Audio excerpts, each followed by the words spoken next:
AP, Telangana రాష్ట్రాల్లో శాసన మండలి ఎన్నికలకు ఈసీ షెడ్యూల్ విడుదల చేసింది. రెండు రాష్ట్రాల్లోనూ 3 ఎమ్మెల్సీ స్థానాలకు ఎన్నికలు జరగనున్నాయి. ఫిబ్రవరి 3న ఎన్నికల నోటిఫికేషన్ విడుదల చేయనుండగా అదే నెల 27న ఎన్నికల జరుగుతోంది. మార్చి 3న ఓట్ల లెక్కింపు ఉంటుంది. తెలుగు రాష్ట్రాల్లో ఎమ్మెల్సీ ఎన్నికల షెడ్యూల్ విడుదల కావడంతో రెండు రాష్ట్రాల్లో ఎన్నికల కోడ్ అమల్లోకి వచ్చింది.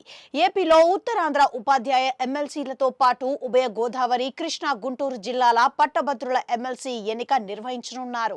అదేవిధంగా తెలంగాణలో మెదక్, నిజామాబాద్, ఆదిలాబాద్, కరీంనగర్ ఉపాధ్యాయ ఎమ్మెల్సీలతో పాటు ఇదే జిల్లాల పట్టభద్ర స్థానానికి వరంగల్, ఖమ్మం, నల్గొండ ఉపాధ్యాయ నియోజకవర్గానికి ఎన్నికలు నిర్వహించనున్నారు. షెడ్యూల్ విడుదల కావడంతో మొత్తం రెండు రాష్ట్రాల్లో ఆయా జిల్లా పరిధిలో ఎన్నికల కోడ్ అమలులోకి వచ్చినట్లయింది. ముఖ్యంగా తెలంగాణలోని హైదరాబాద్ మినహా మిగతా ప్రాంతాల్లో ఎన్నికల ప్రవర్తన నియమావళి అమలు చేయాల్సి ఉంటుంది. మొత్తం 7 ఉమ్మడి జిల్లాల్లో కోడ్ అమలులోకి రావడంతో కొత్తగా ఎలాంటి ప్రభుత్వ కార్యక్రమాలను చేపట్టకూడదని ఎన్నికల సంఘం ఆంక్షలు విధించింది. ఇక ఉపాధ్యాయ ఎమ్మెల్సీలపై పక్కన పెడితే రెండు రాష్ట్రాల్లో 3 పట్టభద్ర ఎమ్మెల్సీ స్థానానికి జరిగే ఎన్నిక రసవత్తరంగా కనిపిస్తోంది.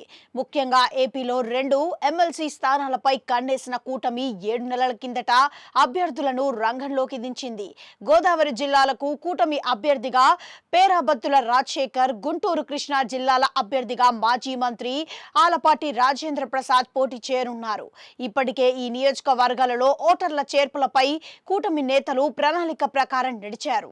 అదేవిధంగా తెలంగాణలో రిటైర్ కాబోతున్న పట్టభద్ర ఎమ్మెల్సీ జీవన్ రెడ్డి మళ్లీ పోటీకి విముఖత చూపుతున్నారు. ఆయన ఏదైనా నామినేటెడ్ పదవి లేదా రాజ్యసభ సీటును ఆశిస్తున్నారు. దీంతో ఈ స్థానంలో అభ్యర్థిని ఎవరిని నిలుపుతారనేది తెలియాల్సి ఉందని, మరోవైపు ఈ స్థానం నుంచి పోటీకి బీఆర్ఎస్ నేతలు ఊవెల్లూరుతున్న అధినేత కేసీఆర్ మాత్రం వద్దని వారిస్తున్నట్లుగా సమాచారం.